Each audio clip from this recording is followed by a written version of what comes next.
Labas, Gabrielė. Labas, Gabrielė.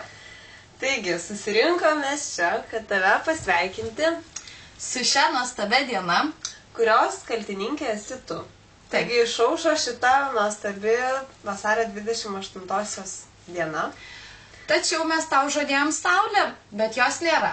Tad šiandieną mes būsime tavo saulės. Tikiuosi, sušildysim tave ir pradžiuginsim taip pat kaip pavasariniai saulės spindulėliai. Taip, ir norėtume tau palinkėti tokius, man atrodo, svarbiausius dalykus. Gyvenimiškus. Taip. Visų pirma, norėčiau tau palinkėti, kad niekada neužaugtų Homerio pilvas ir Šermano pagurklis. Kad tavo šypsena visą laiką išliktų holivudiškai šviečianti. Kad visą laiką būtum, tiksliau visus metus būtum vasaros saulės nubučiuota. Kad tavo svajonių vyras įrengtų tau kambario dydžio spintą pilną suknelių ir auskarų. Kad tavo galfytis trauktų kaip A6.